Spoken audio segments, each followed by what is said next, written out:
Alright guys, hey, this is Mike Colleen at MikeColleen.com. Alright, I just finished this video. I came all the way back to add this to the front. The second half of this video comes together and something just came out of the blue. I promise you, it's the key that you were missing. You've always had the power. Trust me, watch the video, it's going to make sense. Alright, so today's video will definitely be a short video. It's really a question. I'm going to give you an example and something that happened to me. And then I'm going to tell you why they do it. Alright, so there's something that narcissists will do to you. It's basically a test, okay? So I'm not going to give it away yet. So I'm going to go down. But they usually will test you more than one time until they get a certain result. And then, well, there's something after that. There's a reason, there's a purpose that they're doing this.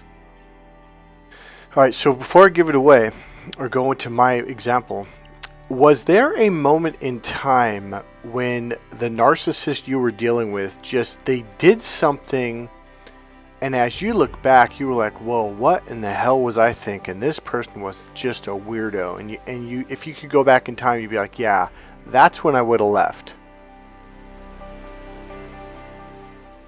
Alright, so for me, I'm gonna give mine away here. This one is weird. And at the time I knew it was weird. I was like, well, what the hell? So so here's what happened. So I have a cell phone and I also have a landline, okay? And I use the landline to talk to people. It's clearer, it's more consistent, never drops. It's really good for doing coaching and therapy over the phone. So the reason why I'm pointing that out is because it doesn't have a big screen on it like a cell phone that'll put the person's name and phone number. So you're like, oh, it's so and so, right? So I answer the phone having no idea who it is.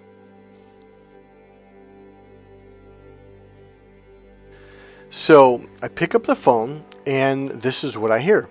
Am I triggering you? Am I triggering you? Am I triggering you? Am I triggering you? And I go, excuse me? I go, because at first I heard it, but I didn't believe what I was hearing. And so I go, excuse me? And I go, am I triggering you? Am I triggering you? Am I triggering you? Am I triggering you? I'm like, wait, what? Wait, what are you talking about? Like, what's going on? Like, and they just went right back in. Am I triggering you? Am I triggering you? Am I triggering? I go, who is this?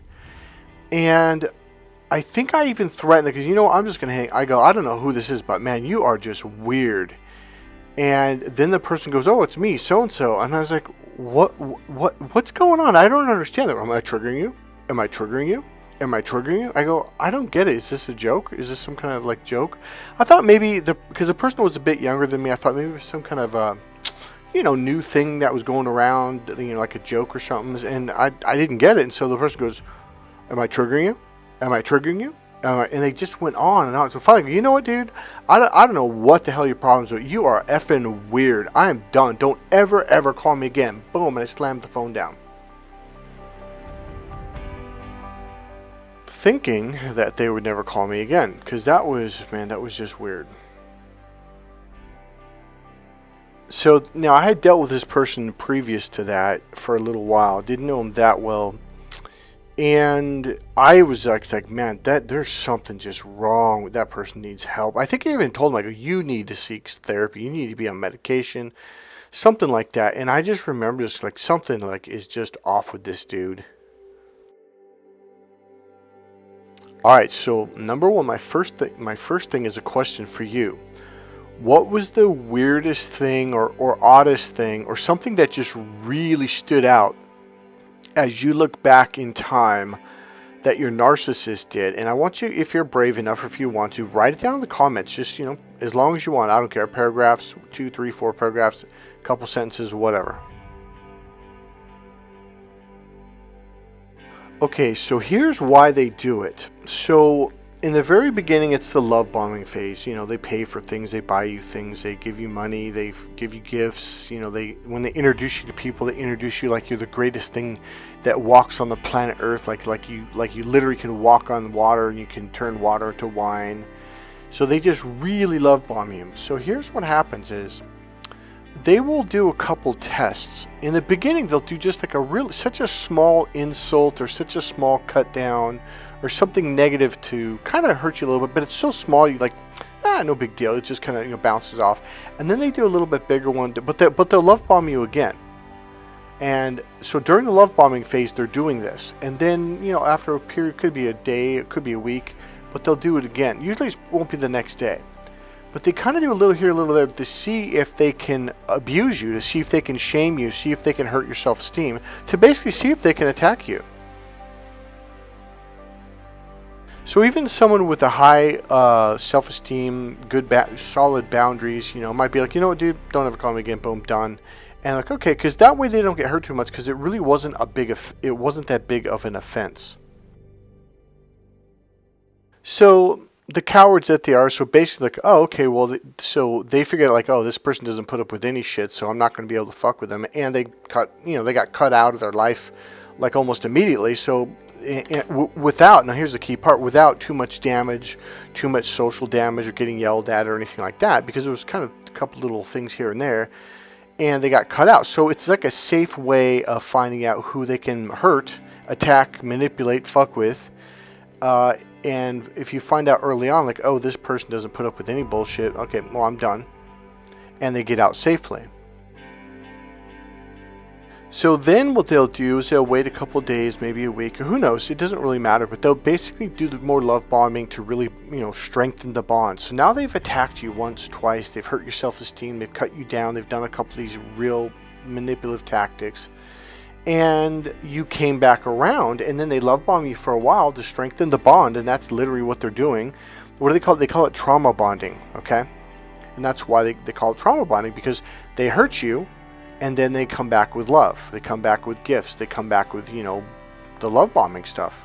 So that's literally bonding you to trauma. All right, I'm going to give you another personal example, and I'm going to come back to this one, why this person did this. So an example of trauma bonding was my mom, when we were little, would just beat the living shit out of us. I mean, just furiously. And it went on until she broke out in a sweat, until she literally couldn't lift her arm anymore. It was intense. It was extreme. So we would basically be in our room or wherever she left us, because she would always walk out after it was done. And then what she would do is she would come back in all loving and nurturing and hugging us and that. And so what that does neurologically, now if you have studied NLP at any length, you've heard of something called anchors. So what ends up happening is here you are in this traumatized, screaming, just freaking out, panicked, because the beatings were intense. And it wasn't just the physical pain, it was the yelling and the screaming and the chaos, the trauma, the confusion. And then she would come in and hug you and love you. So now you connect trauma, confusion and pain, suffering, just, panic, to love. So all of a sudden this becomes like, well, this becomes love. And so therapists will tell their clients, like, that's not love. And you're like, well, what are you talking about? My mom loved me. I remember a therapist said this to me, Michael, that's not love, that's abuse. I'm like, I remember looking at this lady like, what the fuck? Like, what are you talking about? That's my mom. That's trauma bonding.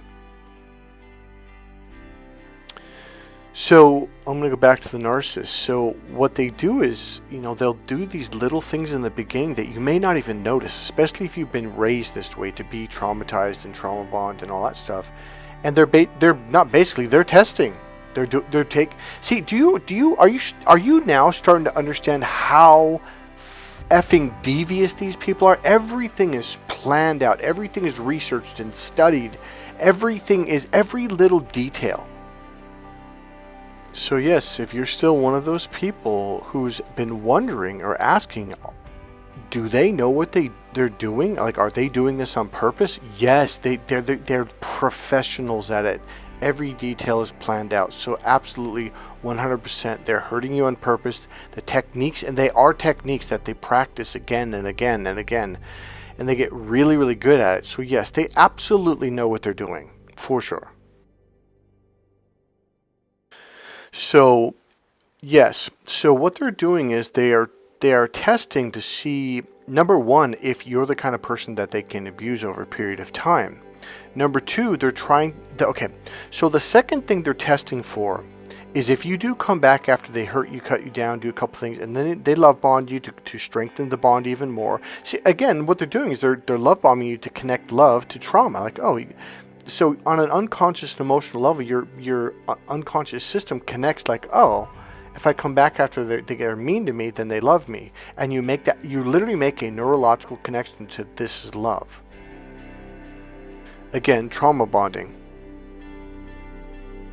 And then what they do is they'll continue to do it. They'll increase the level of how obvious they're being, how much, and they're hurting you.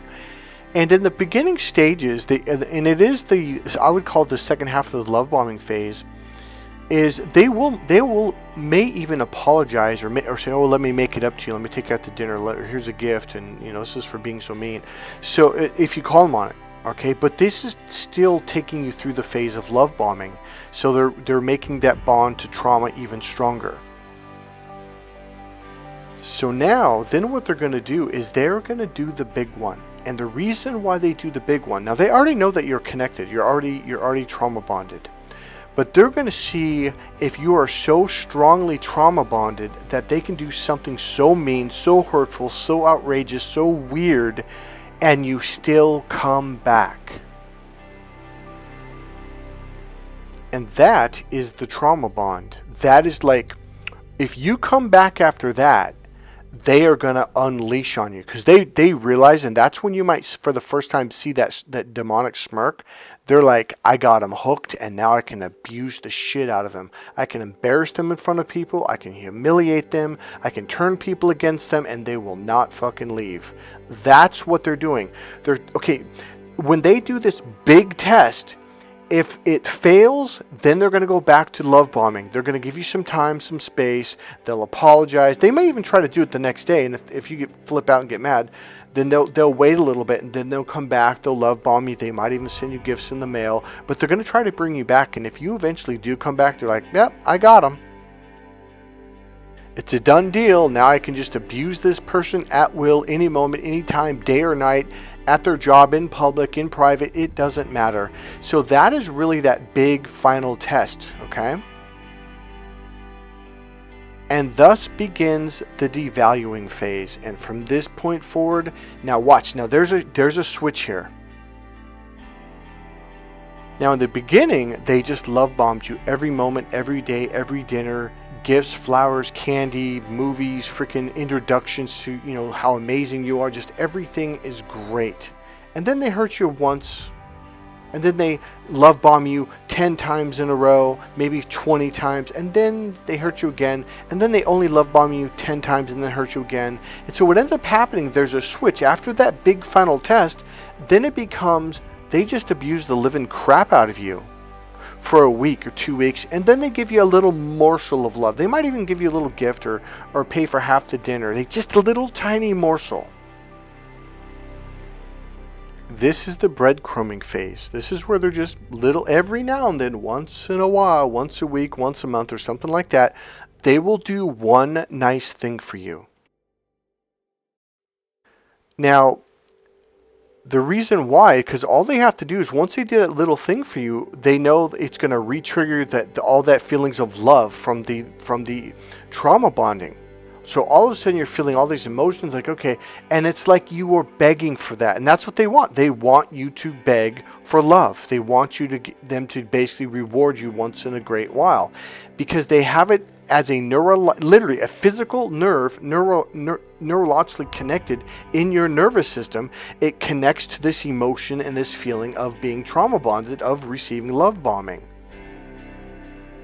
Because remember, in the beginning, you received this amazing love, like this person just treated you like a god, like you were this, and they loved you all the time. The way they introduced you to people, and on, and you're like, wow, this feels great.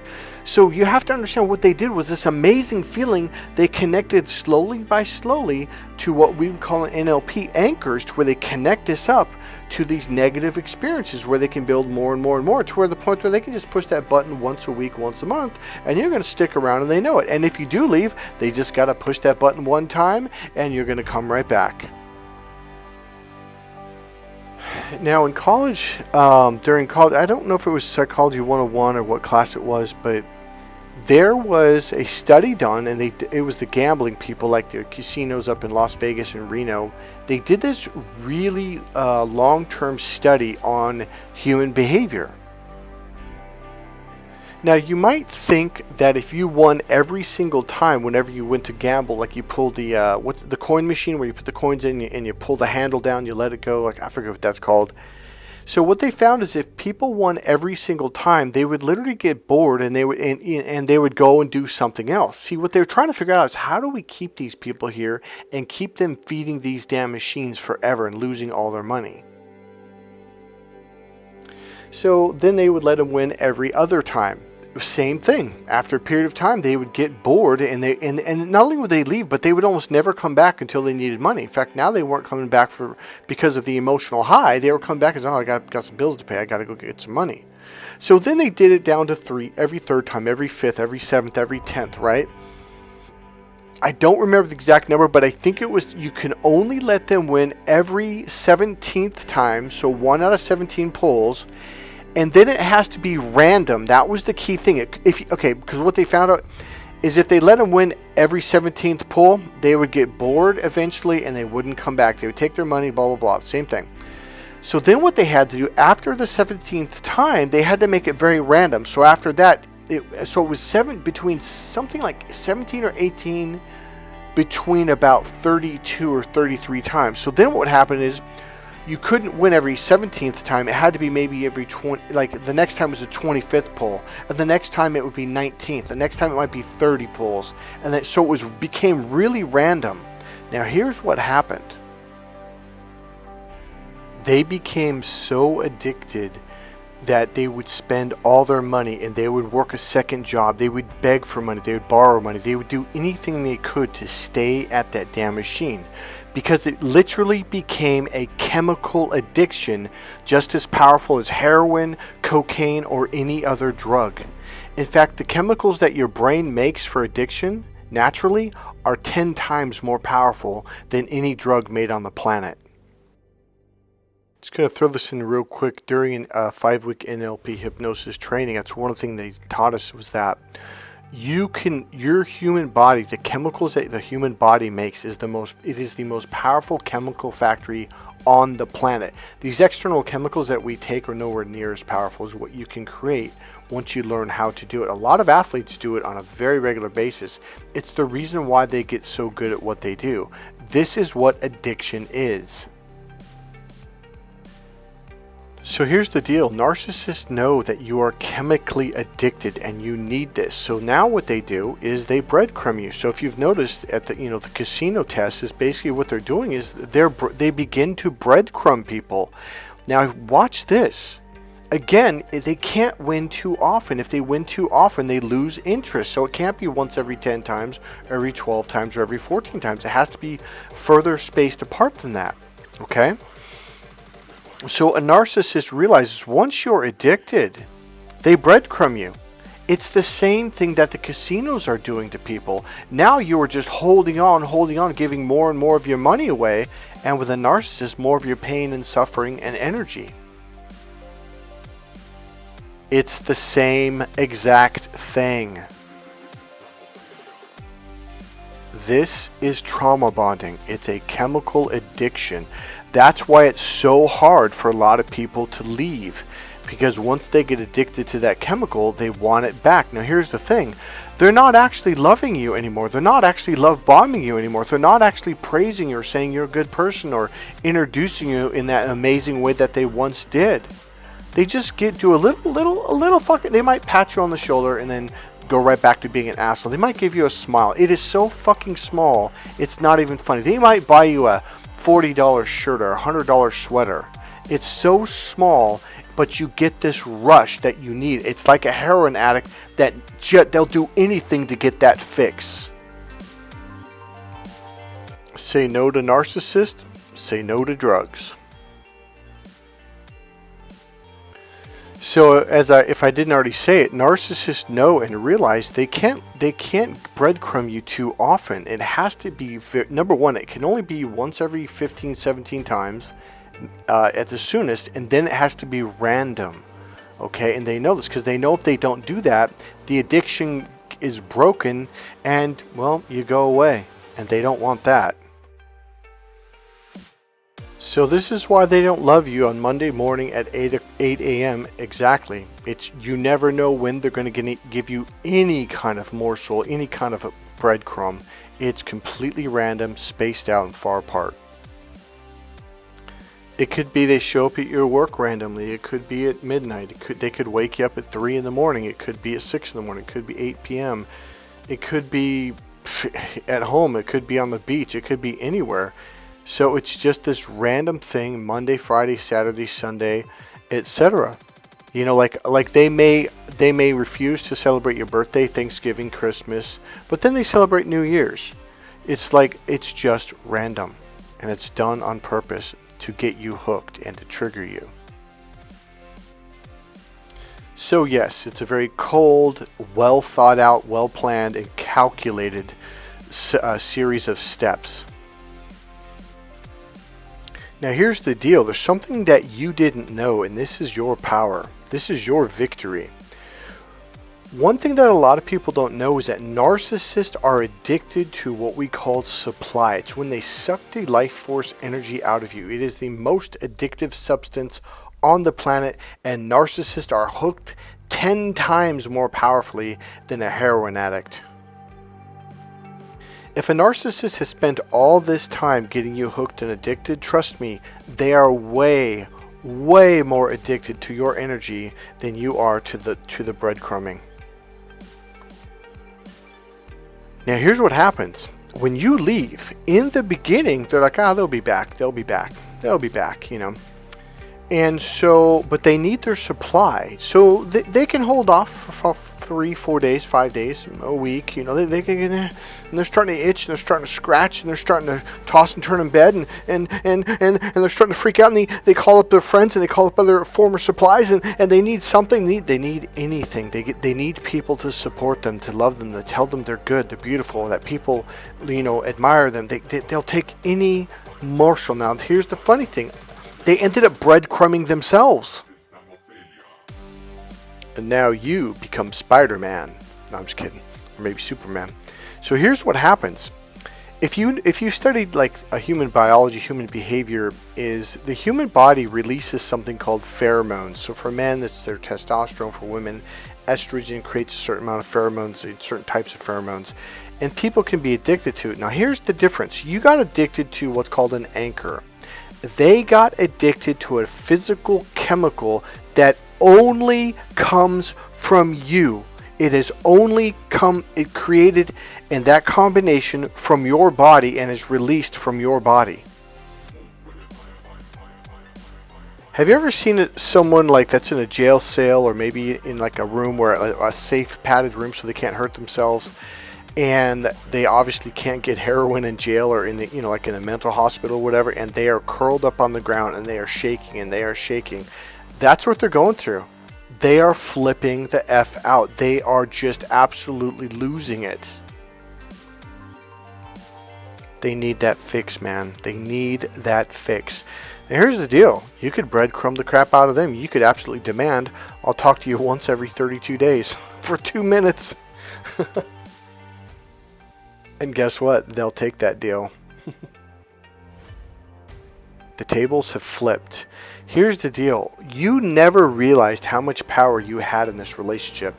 Here's the deal. They knew that if you figured this out, that you would literally have all the power in the relationship, and you could treat them like absolute shit, and they would start coming back and doing your bidding, cooking, cleaning, buying you things, giving you a massage, whatever you wanted. See, your addiction to the anchor or the breadcrumbing is what's called an external addiction, okay? What they have is an internal chemical addiction that comes from your body. It's through pheromones, it's through your sweat, it's through your breath, it's through the top of your head, the back of your head, your armpits, and your groin area. You had no idea that you were the cook in Breaking Bad, did you? You are the sole person who can produce and make this drug. No one else on the planet can produce it like yours, and they are addicted to the exact combination of your pheromones, and they can't break that habit, literally. In this scene during the TV show, he tells these guys, the bad guys, he goes, "You know who I am." say my name. His name is Heisenberg. And you have as much power or more than the kingpin. Here's the deal. The narcissist knew from day one when they first met you. They've always known that you had the power, but you had no clue that you were the one that was in control. And that's why they cut you down, talk bad about you, tell you you're stupid, you're dumb, you're nothing. And they play all those mind games because they don't want you to wake up to who you truly are. You are their addiction. You have always been in control and always will be. So take charge. Hey, this is Mike Colleen at MikeColleen.com. Go ahead and click subscribe, click the like button, make a comment, and if you want, go ahead and make a donation. Right down there in the description box, there's a button you can click to PayPal and make a donation. I'd very much appreciate it. Alright, I'll see you guys in the next video.